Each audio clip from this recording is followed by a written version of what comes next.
3 things that you're doing wrong when you're setting boundaries with your emotionally immature or narcissistic mom. And if you don't know me, I'm Catherine, and I help women heal from their emotionally immature and narcissistic moms. I've been seeing this comment a lot, people saying, well, I tried setting boundaries for years and it never worked for me. And this is what I would say. You are doing one of these 3 things wrong. First of all, your boundaries aren't going to work if you are trying to get your mom to stop doing something or to start doing something. You can't make your mom do anything that she doesn't want to do. If you've tried things like, Mom, please stop this, or maybe even gotten a little firmer with her, like, Mom, stop. And then just like that cheeky little toddler, she'll look you dead in the eye and do exactly what you asked her not to do. If this is happening to you and she does that, then it is time for a consequence right then and there. I'm not saying you need to spank your mother, but what I am saying is there needs to be a natural consequence to her violating your verbal spoken boundary. This might look like ending the conversation or maybe ending the visit. Maybe it's as simple as just walking to another room. You can't control what she does, but you can absolutely control what you do and how you respond to what she's doing. The second mistake I see people make when they're setting boundaries with their moms is calling them boundaries. Stop calling them boundaries. Because of the rise of internet and TikTok and all of these different things, boundaries has really become a buzzword, especially around emotionally immature and narcissistic parents.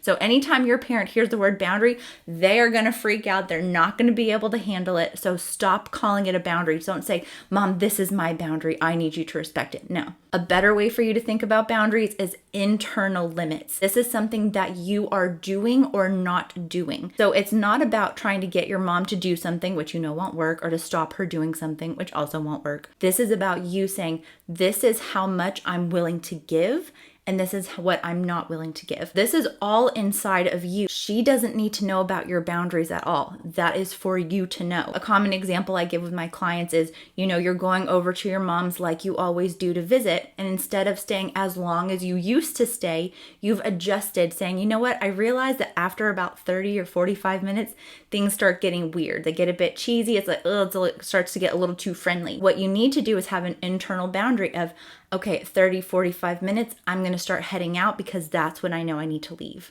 Or this looks like if you've been doing a lot of things for your mom and now you're starting to kind of reel it back in, you're like, okay, maybe you just started having kids or you're in a busy season of life. It's okay for you to adjust what you're doing for her. But this doesn't need to be a big conversation. Mom, I can't do these things for you anymore. It's, hey, next week for your appointment, I need you to find someone else to take you because I have plans. That's what it looks like. That's what effective boundaries look like with your mom. You don't need to argue with her. You don't need to explain what all is going on. You simply say, hey, this is what needs to happen. This is what I can do. This is what I can't do. It is, do not bring in boundaries. My boundary is I'm not taking you to this anymore. No. Don't do that. Just save yourself all the hassle and say, hey, this is what's going to happen. Third mistake I see people make when they're trying to communicate with their emotionally immature moms is trying to get them to understand their boundaries. So once again, we're not calling them boundaries. We're not trying to control your mom, but also she doesn't need to know all the reasons why things are changing. And she might ask and say, well, I don't understand. Did something happen? Did your husband put you up to this? Or are you watching TikTok again or whatever?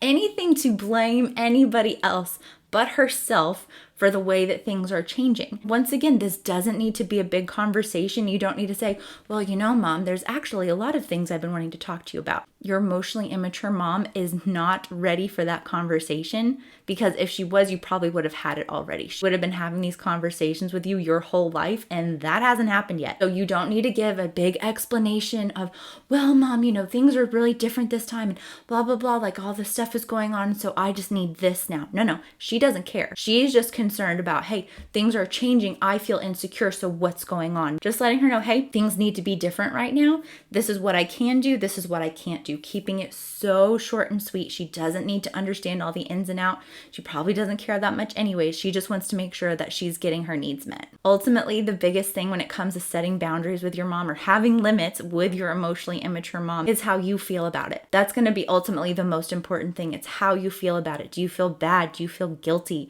Or maybe you're already feeling really resentful and angry because you're doing too much for your mom. That's a sign that you definitely need some limits with her and to start changing the way that you're interacting with her. Been struggling with feeling bad or guilty or wrong or responsible, like it's my job, then get the Toxic Mom Recovery Guide. I'll put the link in the comments. I know how overwhelming and stressful it can be when you're going through it. That's why I've created this space in this community. You don't have to do this alone.